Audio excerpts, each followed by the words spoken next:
Bonjour et bonne année à tous. Est-ce que vous m'entendez bien du coup? On va faire un Bonjour. rapide test. Ok, super.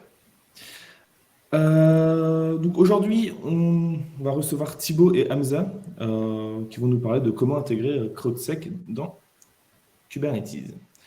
Avant ça, du coup, je vais vous parler du prochain talk, le DevSecOps par la pratique, ou comment sécuriser votre CI/CD, qui aura lieu le 1er février 2022.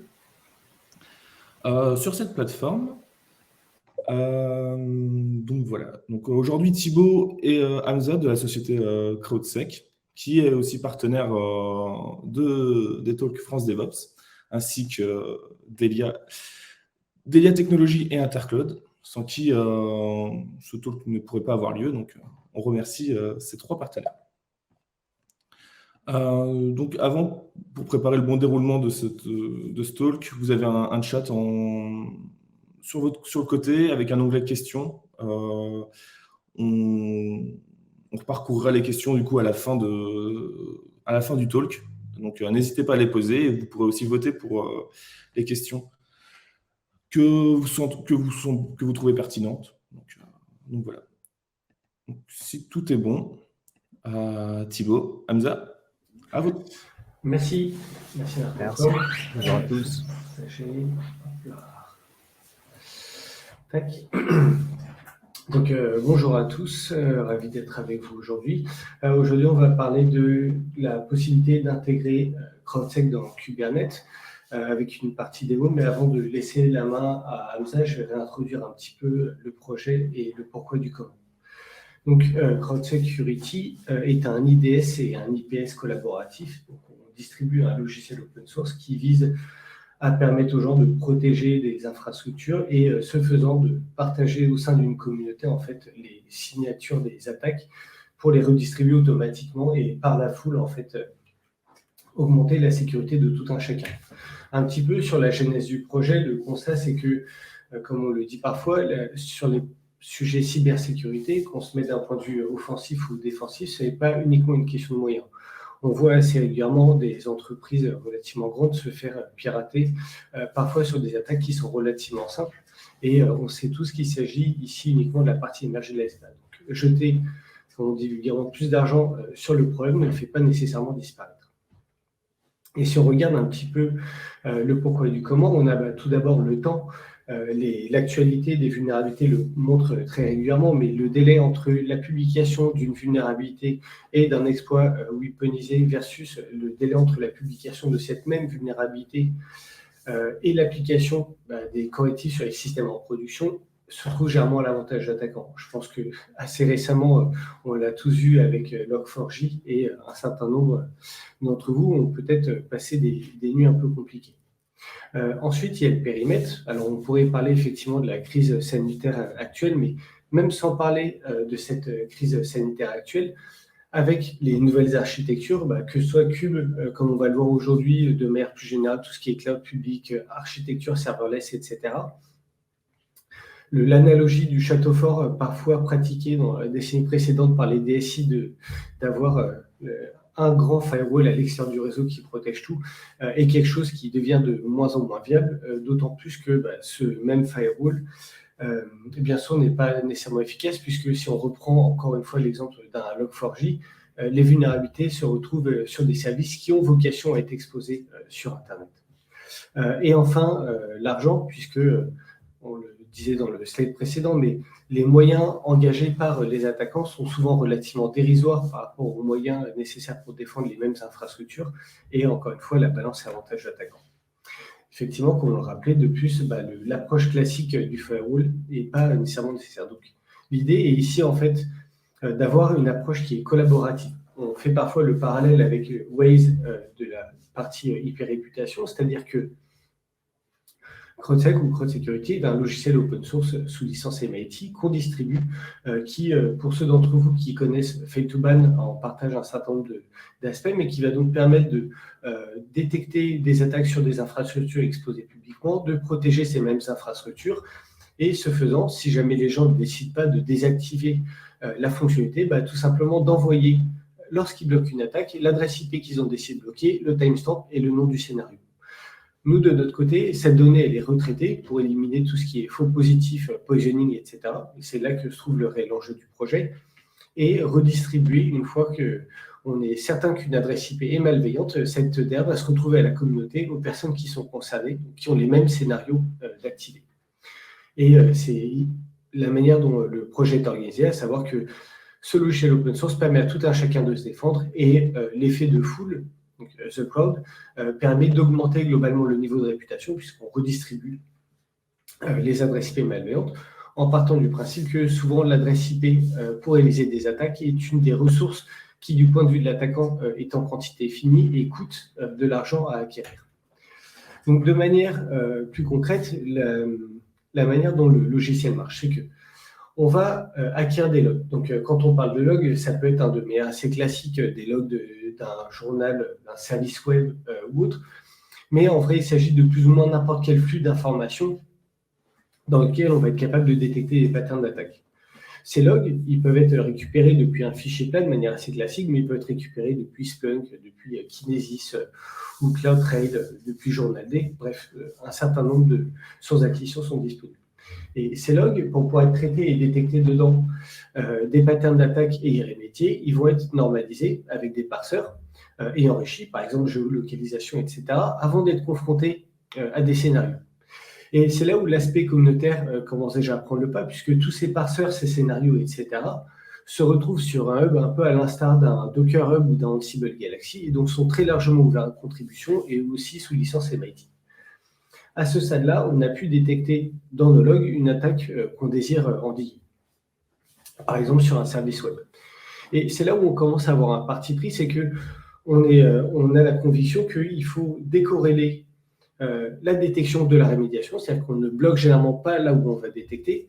Et en plus, il faut avoir beaucoup de liberté sur la manière dont on va remédier une attaque. C'est-à-dire que deux populations différentes, dans deux contextes métiers un petit peu différents, vont vouloir réagir de manière tout à fait différente à des attaques qui pourraient être relativement similaires. Une personne qui va par exemple gérer du mail, qui fait face à des brute force ou du spam, etc., aura globalement assez peu de remords à bannir des pans entiers d'Internet, puisque même en cas de faux positif, les impacts sont relativement limités. À l'inverse, vous dites à quelqu'un, un e-commerçant qui fait, ou de manière générale n'importe qui ferait du web transactionnel, même au plus fort d'une attaque, qu'on va se mettre à bannir des adresses IP de gens qui ont des comportements malveillants, c'est quelque chose de super anxiogène, puisque ça peut être perte de chiffre d'affaires, etc. Et l'idée ici, c'est bien de permettre à la personne, aux utilisateurs de répondre de la manière dont ils l'entendent à une attaque. C'est-à-dire que peut-être que dans le premier cas, on va tout simplement utiliser ce que nous on appelle un bouncer, donc le composant qu'on verra pendant la démo qui permet de bloquer l'attaque, qui va bannir des adresses IP sur un firewall de manière plus classique. Là où, dans le deuxième cas, ce dev va peut-être utiliser un bouncer, par exemple, qui va tout simplement instrumenter l'API de Cloudflare pour soumettre les adresses IP suspectes à des CAPTCHA ou à des chains JavaScript. Et on peut aller un petit peu plus loin, parce que si ici on parle de bloquer les adresses IP, etc., en réalité, CrowdSec peut permettre de réaliser des scénarios sur n'importe quoi. On a des gens qui se servent de CrowdSec pour bloquer des comptes utilisateurs, pour révoquer des sessions, etc. Donc, tant qu'on est capable, en fait, dans le log, d'identifier un pattern ou une série de patterns qui correspond à une attaque, on va être capable de réaliser un scénario dessus. Et ensuite, les possibilités qui s'offrent à nous sont uniquement limitées, en fait, par la capacité à trouver le bon bouncer ou à créer son bon bouncer.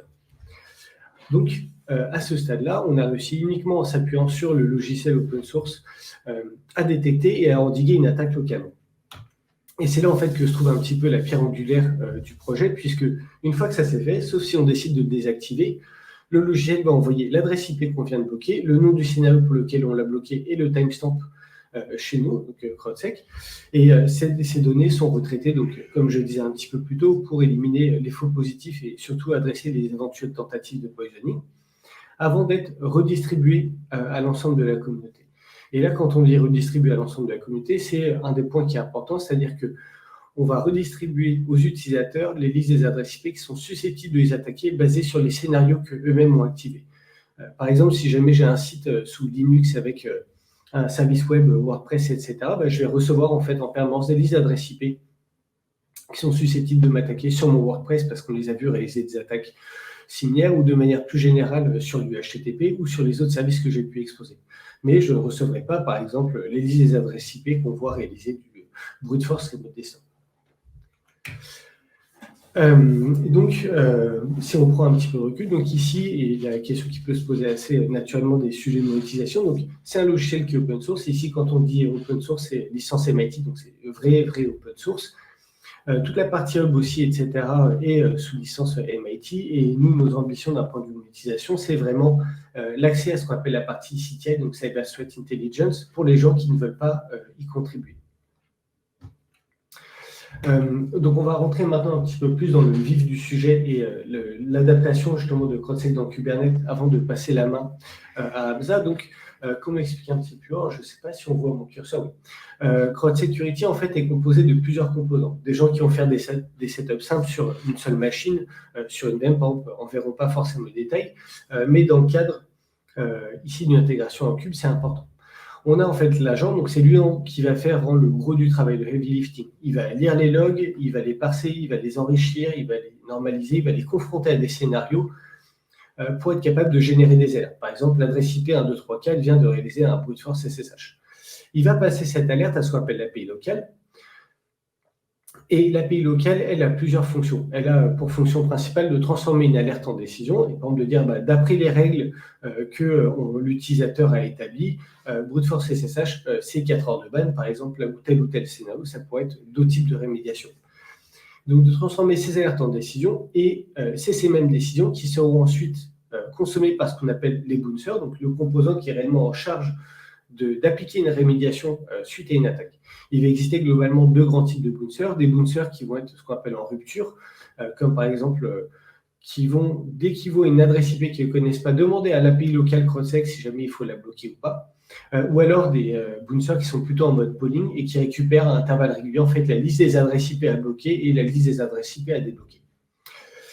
Et donc c'est ce composant, l'API locale, qui en plus elle communique avec l'API centrale, à savoir envoie à intervalles réguliers les attaques qu'il a bloquées et reçoit entre guillemets en échange les blocklists communautaires des adresses IP qui du coup sont elles-mêmes consommées aussi par les bouncers. Du point de vue implémentation vraiment sur la partie Kubernetes, donc là ici on va faire une démo, on va avoir deux nodes. On a une application web assez simple, donc on va voir ici on se retrouve avec 3 namespaces. On va avoir en fait sous forme de daemon set les agents CrowdSec qui vont tourner pour être capables de consommer directement les logs des différents pods, ainsi que l'API locale. Et on a un ingress controller Nginx qui utilise donc le bouncer CrowdSec et qui lui aura la charge justement d'appliquer ou pas ces décisions, tout simplement donc recevra le trafic et les passera aux différents pods en interrogeant au passage l'API locale CrowdSec pour savoir si jamais l'adresse IP doit passer ou si jamais elle devait être bloquée. Et je vais maintenant laisser la main à Hamza pour la démo. Yes, merci. Hop, à toi. Alors, bonjour à tous. Hop, donc on va commencer comme je vais vous montrer un petit peu les fichiers de configuration pour vous montrer un petit peu le contexte. Donc comme il vous l'a expliqué Thibaut, c'est un cluster donc sur AWS, donc c'est de l'EKS. On a rapidement déployé un cluster avec EKS-CTL, donc avec 2 nodes. Ensuite, on a installé, donc ça c'est déjà fait pour éviter de perdre du temps bien sûr, un ingress avec cette configuration-là, donc pour avoir 2 réplicas, un sur chaque node. Et on a activé bien sûr la partie proxy protocol pour avoir la vraie IP qui query le cluster. Ensuite, ce que je vais vous montrer, ça va être donc, hop, on va venir ici. Donc là, on a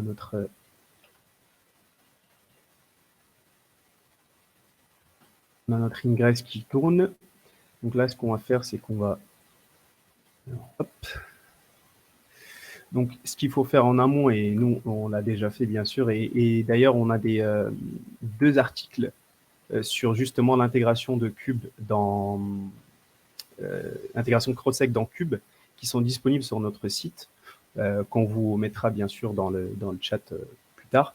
Donc là, on a les repos qu'il faut, donc celui-là qu'on a déjà utilisé, et CrowdSec qui contient l'application donc de démo qu'on va installer et le chart CrowdSec pour installer CrowdSec et monitorer cette application bien sûr.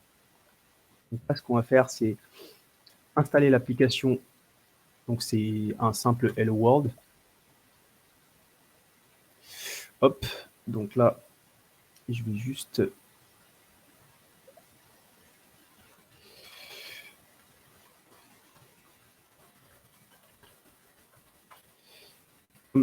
on n'a pas spécifié de VPN dans notre chart. C'est juste enfin, je mets l'adresse IP des LB de AWS directement en mettant le FQDN.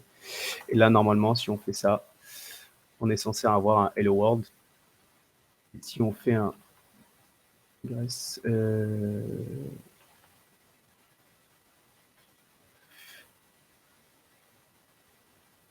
on en a deux. C'est vrai que sur un des deux. Lui, ça doit être lui. Hop. Voilà. Et donc là,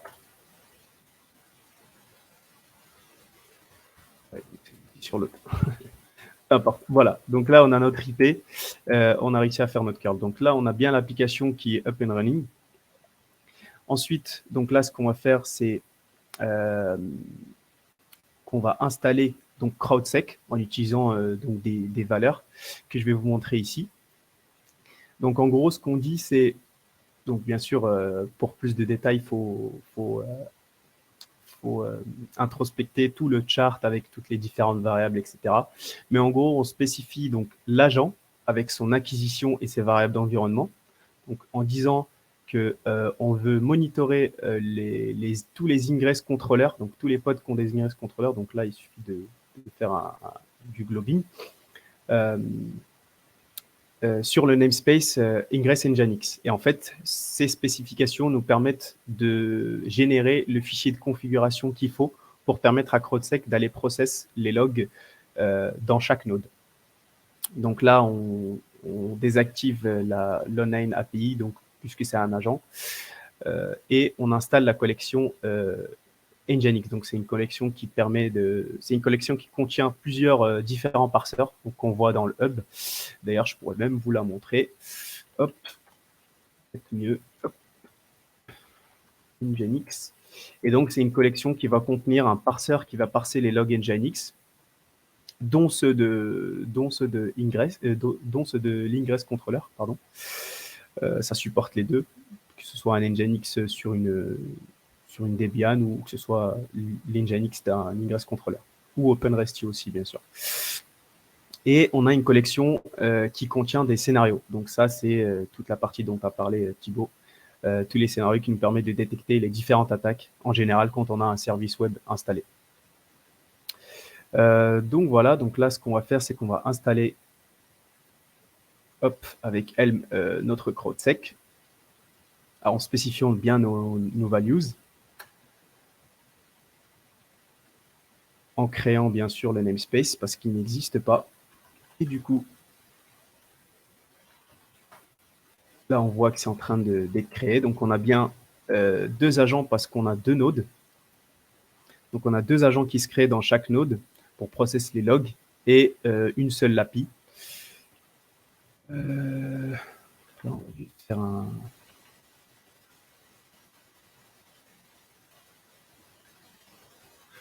D'ici là, je pense que ça, c'est déjà up and running. Non, c'est en train.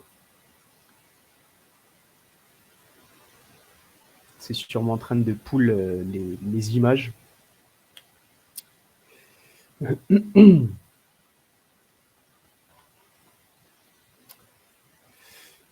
Alors,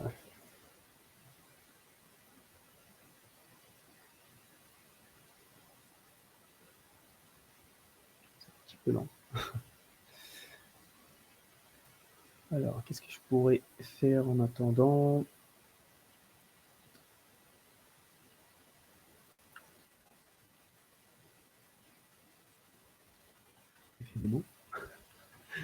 fait démo ou pas. Alors, attendez, on va voir. Hein.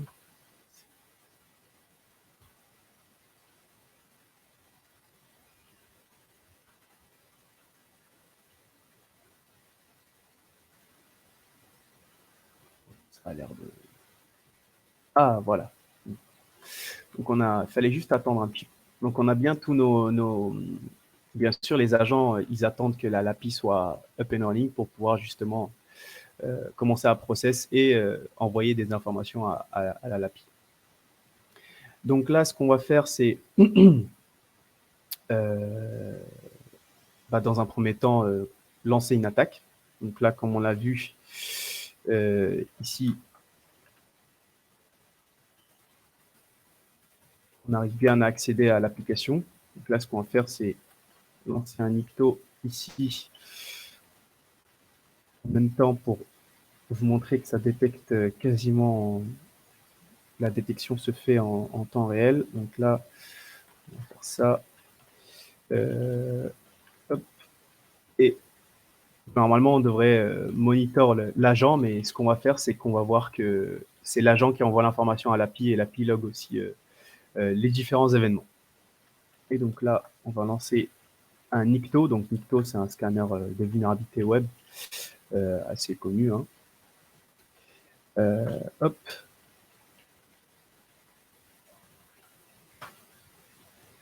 Donc là, on a commencé à envoyer. Et donc là, vous avez les agents qui parsent les logs, qui détectent les attaques, qui envoient à l'API. Et là, on a bien on peut arrêter l'attaque. On a bien l'API qui a les décisions. Donc là, ce qu'on va faire, c'est qu'on va, sur le namespace CrowdSec, prendre un shell directement dans l'API. Donc avec CSCLI, donc c'est le binaire qui permet d'interagir avec l'environnement, tout l'écosystème CrowdSec. On va lister les décisions. Et on voit bien que mon IP, donc la mienne en local ici, qui s'est fait bannir pour du crawl sur des fichiers non statiques et bien sûr d'autres alertes que je n'ai pas montrées, bien sûr. Donc là, normalement, on est censé se faire bloquer, mais comme l'a dit Thibaut, pour cela, il faut en fait un bouncer qui va, lui, permettre de faire la partie rémédiation. Donc là, on n'a que la partie détection. Là, si on refait un curl, on voit qu'on a bien une 200. Donc là, ce qu'on va faire, c'est qu'on va on va aller unroll en fait c'est un truc à part qu'on va faire maintenant. On va aller unroll en fait notre instance dans notre console, donc la console CrowdSec, qui elle, donc c'est une console qui permet de manager toute une flotte de CrowdSec ou même une seule, visualiser les différentes alertes, etc. Et plein d'autres features à venir, bien sûr. La gestion d'utilisateurs via les organisations, etc. Donc là, pour avoir mon instance enrôlée donc, à mon compte, donc je vais venir ici. Ça, c'est pour plus tard, je vous montrerai pourquoi. Et donc là, on va ajouter un nom, on va l'appeler Alpaga, et avec un tag qui s'appelle Kvitess Cluster. Hop. Donc là, on a bien notre instance qui s'est fait unroll. Et là, normalement, ici, on devrait voir apparaître. Donc là. OK. Et là, on devrait avoir normalement... Voilà. Donc là, on a une demande pour valider une instance qui s'est enrôlée à notre compte. Donc là, on va accepter. Hop. Puis, on va laisser ça s'initialiser tranquillement pour récupérer nos alertes qu'on a déjà envoyées à CrowdSec, donc à l'API centrale. Donc là, ce qu'on va faire, c'est la partie rémédiation. Donc pour la partie rémédiation, ce qu'on va faire, c'est qu'on va patcher l'ingress controller pour ajouter le plugin Lua qui va permettre en fait d'aller query CrowdSec l'API. Donc, comme l'a expliqué Thibaut, ce bouncer-là est compatible sur les deux modes, donc soit en mode rupture, Ce qu'on ne conseille pas quand c'est de la production et qu'il y a du fort trafic, le mieux, c'est d'avoir le streaming mode. Donc, c'est le bouncer qui va aller pull l'API, toutes les décisions toutes les 10 secondes ou à intervalles que vous pouvez choisir, bien sûr, en définissant dans la configuration qu'on va voir. Et donc là, ce qu'on va faire, c'est, avant toute chose, c'est générer une API key. Donc, comme vous l'a montré Thibaut dans le schéma, il y a une local API qui tourne dans CrowdSec. Et là, on voit qu'on n'a pas de bouncer pour le moment. Donc, ce qu'on va faire, c'est qu'on va ajouter un nouveau bouncer qu'on va appeler ingressNginx. Hop, donc là, on garde la clé bien au chaud. Hop, et ce qu'on va faire, c'est qu'on va... Donc là, on peut même détruire en fait l'API. Il y a de la persistance grâce au Helm chart qui nous permet justement de garder notre configuration, même si un pod se fait kill, se fait shut pour X ou Y raison. Donc là, ce qu'on va faire, c'est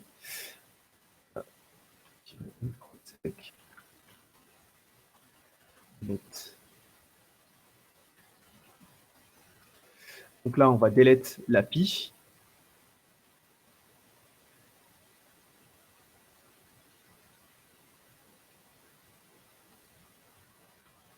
Et normalement, on va juste changer le pod. Et là, si on liste le bouncer, on voit bien qu'on a notre bouncer qu'on a créé qui est resté. Donc là, on prend l'API key. Et en fait, ce qu'on va patcher, c'est notre ingress, comme je vous l'ai dit. Et l'ingress controller, qu'est-ce qu'on fait dessus? On ajoute tout simplement un init container. Donc, c'est un container qui va aller pull cette image, spécialement cette image, qui est en fait une image qui contient tout simplement la libUA. Donc, c'est juste un plugin. Où là, justement, en fait, on va spécifier notre configuration. Donc, c'est une image qui contient la lib Lua et qui permet de faire la configuration sans même mettre un fichier via des variables d'environnement. Donc là, on spécifie l'URL de l'API CrowdSec. Donc là, c'est du local dans le namespace CrowdSec. L'API key qu'on va changer, donc qu'on vient de générer ici. Là, je l'ai déjà fait, mais je le refais. Hop. Et donc notre configuration du bouncer qui se trouve à ce schéma-là. Donc voilà, ce que ça fait exactement cette init container, tout simplement. On a un script qui nous permet de start en fait qui nous permet, excusez-moi, de faire la configuration via les variables d'environnement. Et ensuite, on déplace le plugin au bon endroit pour permettre à l'ingress controller de charger ce plugin.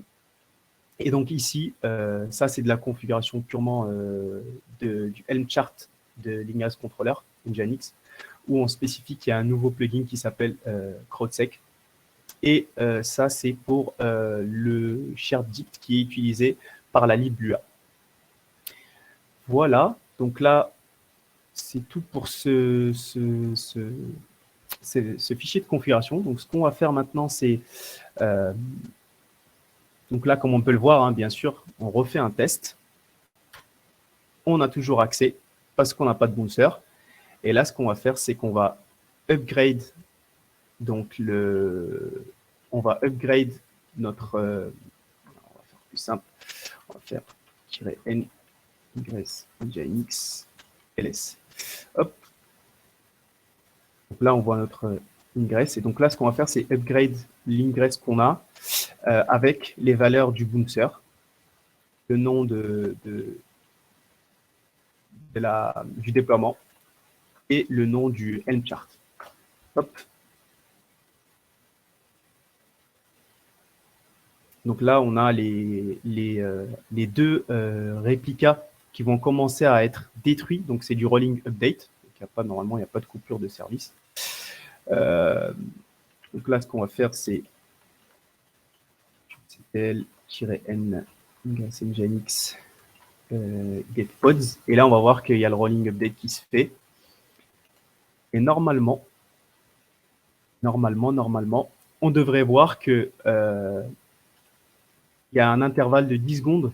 Donc, 10 secondes, le temps que comme c'est du streaming mode, on a la LibLua qui query l'ingress controller, en gros, qui query l'API. Est-ce qu'il y a des nouvelles décisions? L'API répond. La décision est mise en cache dans l'ingress controller et normalement, on va se faire rejeter, on va recevoir une 403 parce qu'on a comme rémédiation le ban. Là, il faut juste attendre un petit peu. Voilà, donc là, on a bien le rolling update qui s'est terminé. Il ne nous reste plus que 2 pods. Voilà. Voilà. Nous avons notre 403. Donc là, on voit qu'on a bien été banni. Donc là, ce qu'on peut faire à nouveau, c'est revenir sur l'API. On a nos décisions. Donc là, ce qu'on peut dire, c'est tester que ça marche bien. Hein. On delete cette IP. Et là, vous allez voir pareil. Voilà.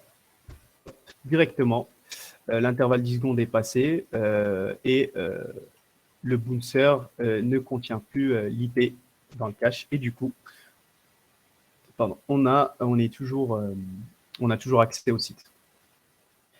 Donc là, ce qu'on va faire, on va refaire un petit exemple. Hein. Hop, on va relancer une attaque. Voilà, directement. Et là, je pense que le scanner, il passe sur toutes les étapes parce qu'il reçoit une 403.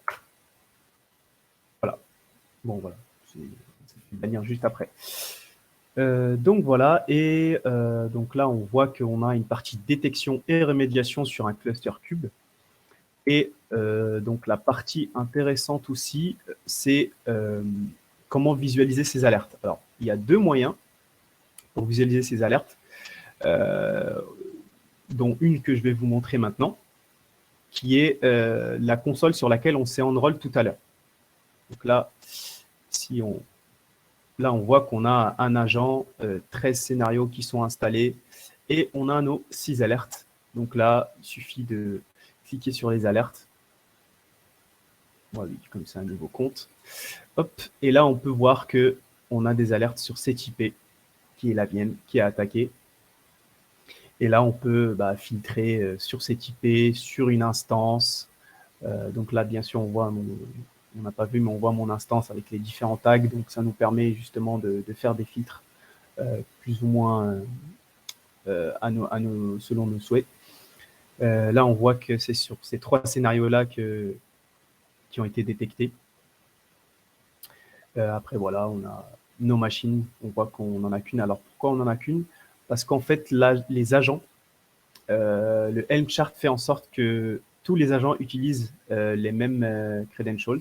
Et on va vous expliquer justement dans les next targets les améliorations qu'on va apporter à ce chart. Donc voilà pour cette partie-là. Je pense que j'ai fait un petit peu le tour. Donc oui, ça c'était la première manière de visualiser ces alertes. Et donc la console dont Thibaut vous en parlera plus en détail ou même juste vous apporter quelques informations supplémentaires. Sur le fait que la console va permettre de faire énormément de choses comme plein d'autres features qui arrivent bientôt. Donc là, on peut exporter en CSV, on peut donner accès à une autre team si on a une flotte de CrowdSec, etc. etc. Donc ça, c'était la première manière de visualiser ces alertes. La deuxième, c'est on a bien sûr donner la possibilité aux utilisateurs de visualiser leurs décisions localement aussi en utilisant donc une image Metabase. Et ça, c'est dans la documentation. Tout est documenté. Aussi sur le cluster Kubernetes, on peut facilement enable l'image Metabase qui nous permet d'accéder assez rapidement et visualiser toutes les alertes. Et je pense que j'ai fait le tour. Donc voilà. Alors hop, désactiver l'écran. Et je laisse Thibaut reprendre la suite. Yes. Merci Hamza pour la démo. Je vais conclure là-dessus. Hop là, je reprends le petit slide. Donc, voilà, aujourd'hui, on a démontré, on va dire, la deuxième phase de l'intégration Kubernetes de CrowdSec. On avait publié il y a quelques temps de cela un article sur la partie purement détection. Là, donc, pour répondre notamment à la question de Sébastien, effectivement, là, on a fait la démo avec l'Ingress NGX ou OpenResty. L'idée étant, aujourd'hui, on a aussi notamment l'Ingress Traffic qui est bien supporté. Et après, c'est on va dire d'en rajouter au fur et à mesure en fonction de la popularité de ceci ou de cela. Mais tout ça, entre guillemets, ce n'est qu'une deuxième étape. On n'est pas encore au bout du chemin sur le sujet de l'intégration trafic ou même sur la partie des ingress contrôleurs. Par exemple, dans les prochaines étapes, donc d'ailleurs vous avez ici quelques liens sur les différents articles ou les docs, etc., dont on a pu parler, mais dans les prochaines étapes, on aimerait assez rapidement supporter des rémédiations plus fines au niveau des ingress contrôleurs comme typiquement Nginx, par exemple supporter du CAPTCHA et pas simplement du ban, ce qui peut être super adapté pour des gens qui vont faire de l'e-commerce ou du web de manière plus générale ou du transactionnel. Ensuite, sachant que là, aujourd'hui, on a démontré qu'un tout petit sous-ensemble de la partie CrowdSec, on démontrait purement le côté intégration dans Cube et on a passé sous silence un grand nombre d'autres sujets. Et pour nous, dans les prochaines étapes de l'intégration Cube, il y a très probablement l'écriture d'un opérateur, puisque comme vous l'avez vu, il y a encore aujourd'hui une partie à gérer qui est, on va dire, la partie un peu provisioning des clés d'API, etc., entre les différents composants, et qui, via l'implémentation d'un opérateur pour Cube, devrait normalement on va dire, être grandement simplifié. Donc tout ce qu'on a démontré aujourd'hui est public, n'hésitez pas à jouer avec, à vous l'approprier, et puis comme d'habitude, les feedbacks, les questions et les critiques constructives sont les bienvenus. Hamza, est-ce que tu avais quelque chose à ajouter ou est-ce qu'on est tout bon? Non, on est tout bon. On est tout bon. Ok, super, c'est tout pour nous. Peut-être s'il y a des questions. Désolé, moi j'ai présenté, j'avais pas vu s'il y avait des questions, bien sûr. Ouais, normalement, j'ai essayé de répondre aux questions en chat.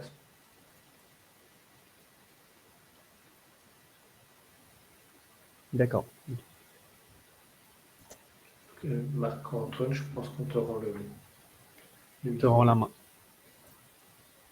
En tout cas, super. Merci, merci les gars.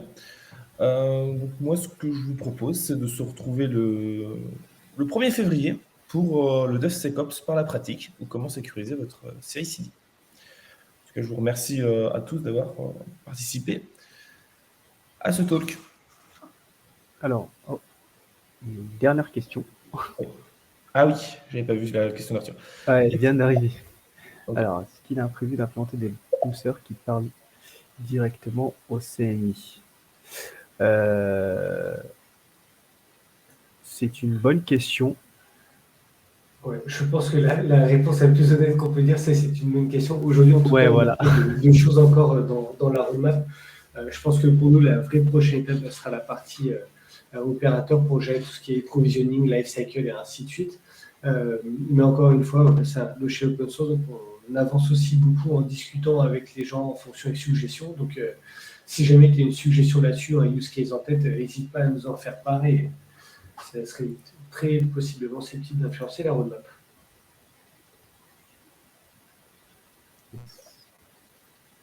Okay. Merci à tous.